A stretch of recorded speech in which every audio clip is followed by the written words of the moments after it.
Et permettez-moi de saisir cette occasion pour exprimer notre profonde gratitude à l'USAID pour avoir accepté de financer cet important projet qui vise à améliorer significativement la santé des populations béninoises, en particulier et celle des zones d'intervention. Qu'il me soit permis, au nom du consortium d'Edras, Bidos et Scienson, de saluer le leadership du préfet du département du Mono, qui s'est bien approprié le projet et travaille résolument pour faciliter une mise en œuvre inclusive et à fort impact sur les ménages des communes CBJH. Nous sommes très heureux et très reconnaissants envers les directeurs départementaux de ONF, aux maires des communes d'intervention, aux responsables de la zone sanitaire et bien entendu aux relais communautaires dans le cadre du démarrage de ces activités. 450 tablettes, 450 caisses métalliques, 450 ustensiles pour les démonstrations culinaires, 9 barques pour les zones lacustres, 441 vélos, du matériel médico-technique, dont 450 thermomètres, 450 tensiomètres et 450 sacs, gilets, bottes, imperméables, et lampes de torches, casques, etc. Mesdames et messieurs, le coût de ces équipements s'élève à plus de 180 millions de francs CFA. Nous vous rassurons que ces équipements seront utilisés à bon escient en vue de garantir un accompagnement efficace de nos communautés et d'encourager des comportements favorables à la prévention et à la promotion de la santé. Mesdames, Messieurs, nous sommes tous conscients qu'une bonne santé est à la base de toute vie épanouie. Ensemble, nous avons le potentiel de transformer notre communauté, d'informer et d'éduquer nos concitoyens sur l'importance de la prévention et des soins. Continuons à bâtir une communauté plus saine et plus solidaire. Soyons des ambassadeurs de la santé communautaire en mettant à profit ces matériels pour le bien de tous. Ces équipements permettront, j'en suis convaincue, d'améliorer significativement la qualité des services de santé communautaire et d'assurer une couverture plus large et plus équitable pour nous tous. Ensemble, nous faisons un pas décisif vers un système de santé plus fort, plus accessible et plus inclusif. Cette journée importante où nous célébrons non seulement la remise de ces équipements et matériels, marque aussi le démarrage effectif des activités des relais communautaires dans les communes de Comin, Bopa, Grand Popo et Riolde. C'est l'occasion pour moi d'exprimer mes mots de gratitude à l'endroit du peuple américain qui s'est résolument engagé aux côtés du gouvernement béninois pour la mise en œuvre de son programme d'action et surtout l'opérationnalisation de la politique nationale de santé communautaire axée sur l'approche One Health, avec comme intervention qui est retenue comme une intervention phare et durable pour la santé de nos communautés à la base, et dont le succès devra faire école dans le monde. Mesdames et messieurs, en ce jour où nous remettrons tout à l'heure au relais communautaire, véritables ambassadeurs de la promotion de la santé au niveau local, des matériels et des équipements nécessaires pour l'accomplissement de leurs tâches quotidiennes auprès des ménages dans les communes concernées, je voudrais souhaiter que ces équipements et matériels fassent preuve de bon usage, mais surtout d'entretien et de durabilité. Le 8 septembre de chaque année est la date retenue par la Conférence mondiale des ministres de l'Éducation, tenue à Téhéran, en Iran, en septembre 1965, pour célébrer la Journée internationale de l'alphabétisation. Notre pays célébrera cette journée de concert avec les autres nations du monde.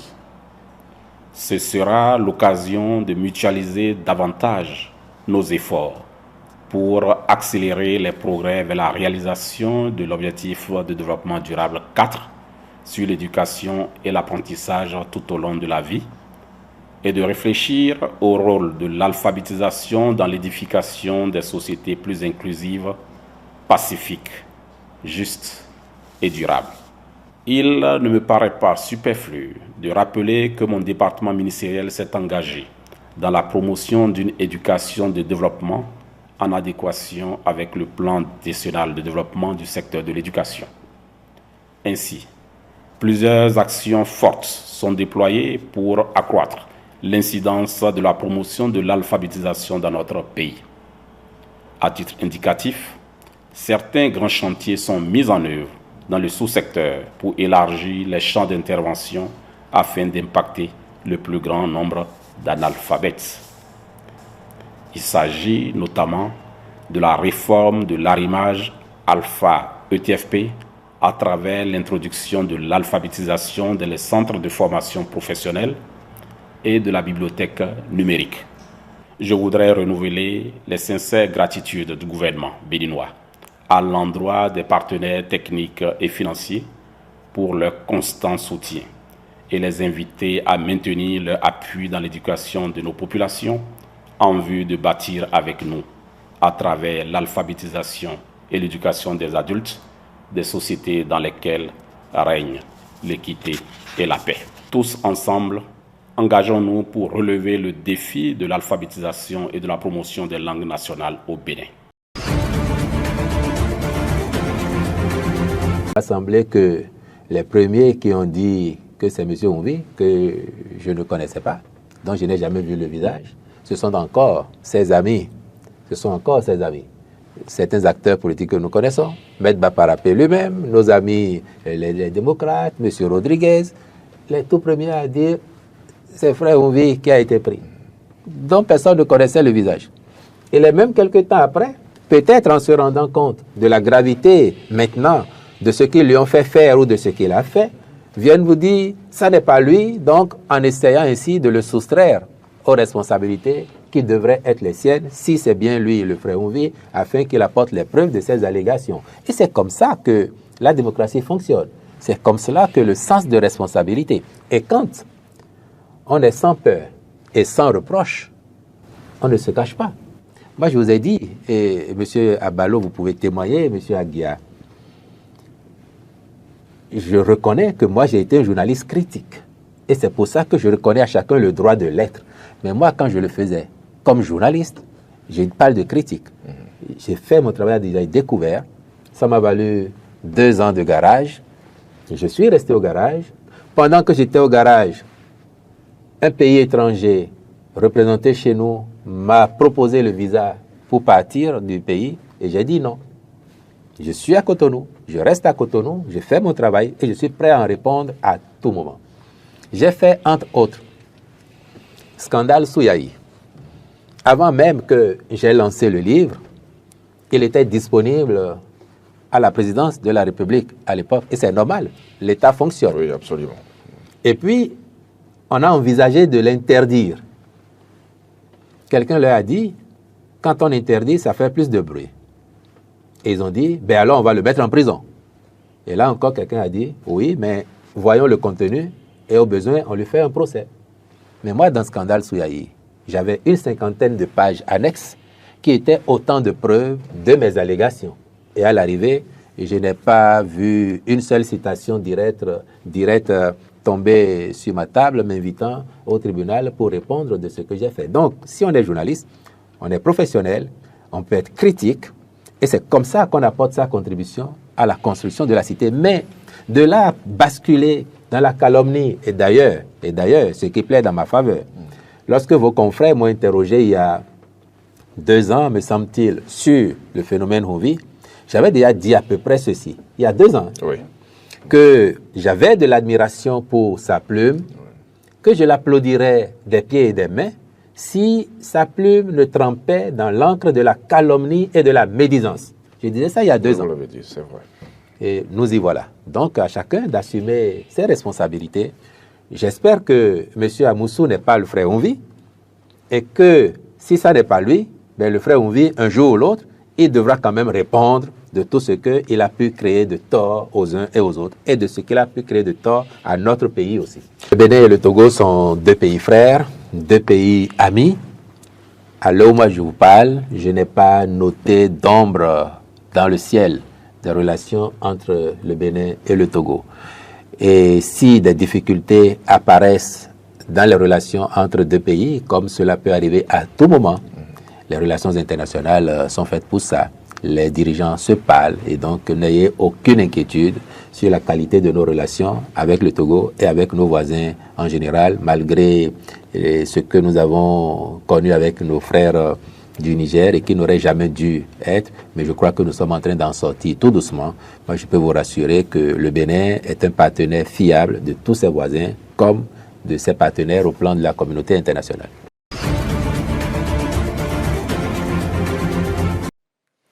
Communiqué de presse.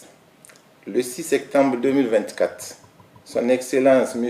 Bakary Yahou Sangaré, ministre des Affaires étrangères, de la coopération et des Nigériens à l'extérieur de la République du Niger, et Son Excellence M. Olusegun Ajadi Bakary, ministre des Affaires étrangères de la République du Bénin, ont eu un entretien bilatéral en marge du sommet 2024 du Forum de coopération sino-africaine à Beijing. Au cours de cet entretien, les deux personnalités ont discuté de la normalisation en cours sous le leadership de leurs chefs d'État respectifs des relations entre les deux pays. C'est ainsi qu'ils ont évoqué, pour s'en féliciter, l'échange de délégations entre les deux pays, la présentation le 6 août 2024 des copies figurées des lettres de créance du nouvel ambassadeur du Bénin auprès de la République du Niger, Son Excellence M. Gildas Akonkan. La convocation à une date qui sera arrêtée d'un commun accord de la 12e session de la Grande Commission mixte de coopération Niger-Bénin. La partie nigérienne a en outre fait part de ses préoccupations sécuritaires qui bloquent la réouverture de la frontière. Dans la droite ligne des échanges antérieurs, la partie béninoise a rassuré la partie nigérienne et réitéré la disponibilité de ses autorités compétentes à œuvrer au rétablissement rapide et au renforcement de la confiance. À cet effet, les deux parties sont convenues de la poursuite des échanges entre les autorités compétentes des deux pays. Enfin, les deux parties sont convenues d'une prochaine rencontre à New York en marge des travaux de la 79e session de l'Assemblée générale des Nations unies, fait à Beijing le 6 septembre 2024.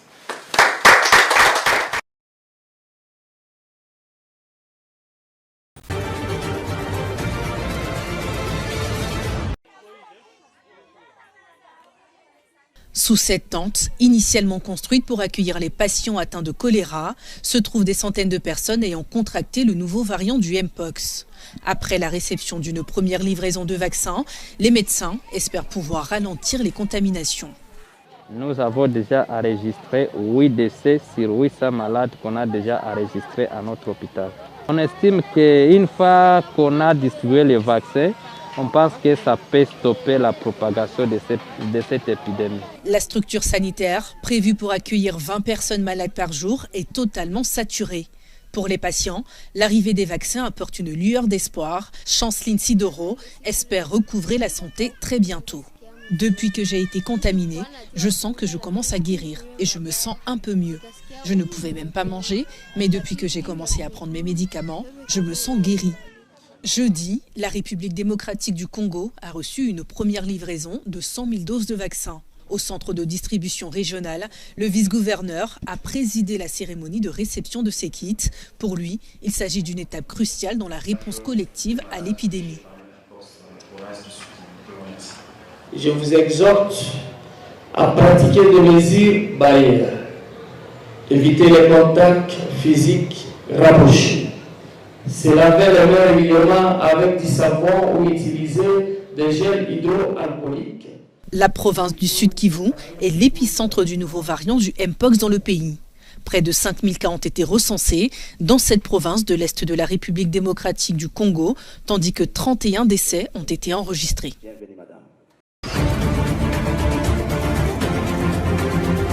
Les récentes précipitations et inondations en Afrique de l'Ouest ont contraint près de 950 000 personnes, dont de nombreux enfants, à fuir leur foyer au Mali, au Nigeria et au Niger, selon Save the Children. Alors que cette période est généralement la plus pluvieuse de l'année dans cette région, les pluies ont été exceptionnellement abondantes, provoquant des dégâts considérables dans 4 régions du Mali, Bamako, Ségou, Kolikoro et Gao. Au Nigeria, les inondations ont touché 29 des 36 États du pays, principalement dans les régions du nord. Les pluies torrentielles ont provoqué le débordement des barrages et la montée des eaux des 2 plus grands fleuves, le Niger et la Benoué, entraînant la mort de plus de 200 personnes, dont des enfants. Des milliers d'hectares de terres agricoles ont été ravagés par les eaux, menaçant la sécurité alimentaire dans cette partie de l'Afrique. Au Niger, les 8 régions du pays sont touchées.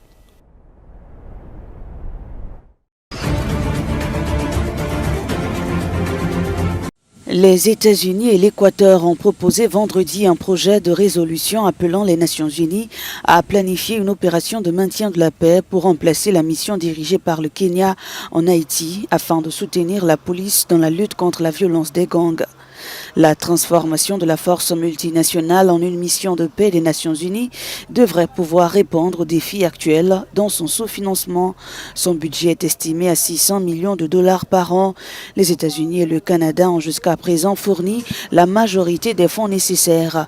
En revanche, les opérations de maintien de la paix sont financées par un budget spécial de l'ONU. En visite à Port-au-Prince jeudi, le secrétaire d'État américain Anthony Blinken a annoncé une aide de 45 millions de dollars dans le cadre du programme Open Help. 2 mois après leur arrivée, les troupes kenyanes peinent à imposer l'ordre.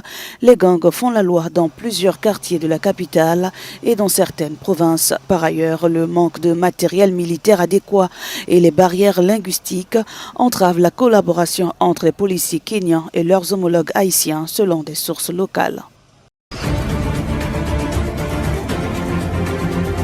Au Kenya, après le drame, des familles encore sous le choc attendent des nouvelles de leurs enfants. 18 élèves de l'école primaire Hillside Endarasha dans le comté de Nyeri sont morts dans l'incendie qui a ravagé leur dortoir jeudi soir.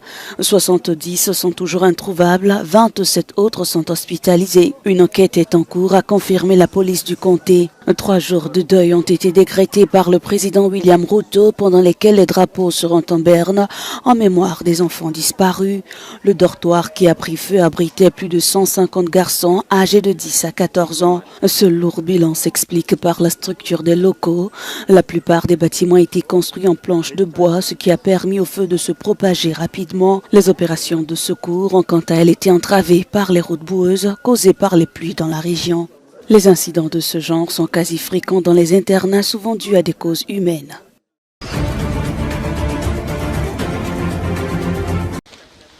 Le bilan de l'incendie qui a ravagé le dortoir d'une école primaire dans le comté de Nyeri à 170 km de Nairobi est monté à 21 morts selon les données officielles publiées samedi. L'internat abritait plus de 156 enfants âgés de 9 à 13 ans. Samedi, les corps des victimes ont commencé à être retirés du lieu du drame. Nous avons pu récupérer 19 corps. Ces corps sont très largement brûlés, à tel point qu'il serait impossible pour leurs parents de les identifier. Une enquête a été ouverte pour élucider les circonstances de cet incendie qui s'est déclaré jeudi soir. Le président kényan a décrété 3 jours de deuil à compter de lundi.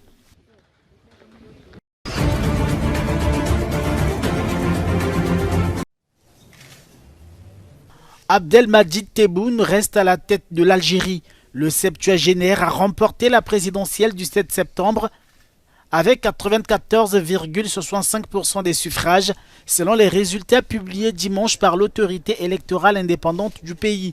Ses 2 adversaires, l'islamiste Abdelali Hassani Chérif et le socialiste Youssef Aouchiche, ont obtenu respectivement 3,2% et 2,2%.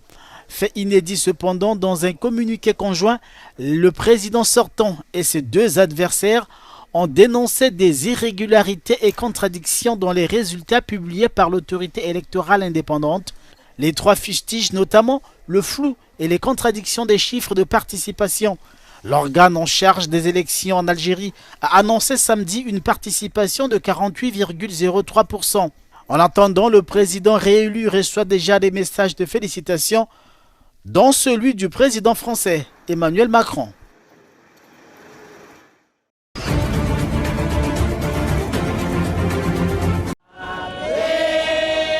Des fidèles de l'église catholique se sont rassemblés vendredi le long d'une route de Port Moresby en Papouasie-Nouvelle-Guinée. Ils tenaient à saluer le pape François en visite dans leur pays. François devient le deuxième chef de l'église catholique à se rendre dans ce territoire de l'océan Pacifique. La Papouasie-Nouvelle-Guinée est la deuxième étape du périple du souverain pontife en Asie et en Océanie.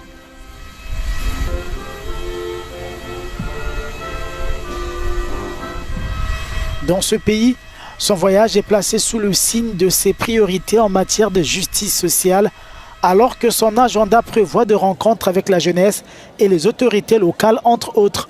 François est arrivé à Port Moresby en provenance de Jakarta, en Indonésie.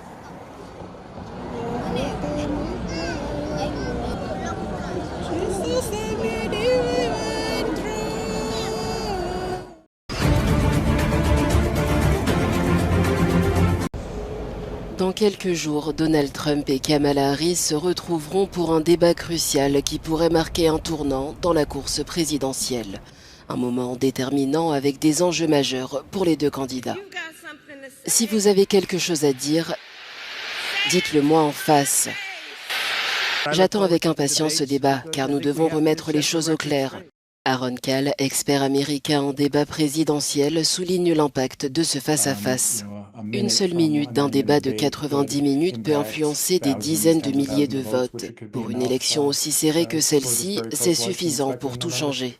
Après plusieurs jours de discussion, les candidats ont finalement accepté de couper les micros lorsque l'autre parle. Le 10 septembre sera la première rencontre sur scène des deux candidats avant la présidentielle. Cette nuit sera unique. Et avec les circonstances historiques qui l'entourent, ce débat pourrait devenir inoubliable, voire l'un des débats les plus marquants de tous les temps. Cet échange entre Donald Trump et Kamala Harris pourrait également influencer l'issue dans des États cruciaux comme la Pennsylvanie, où les sondages montrent une quasi-égalité entre les deux candidats.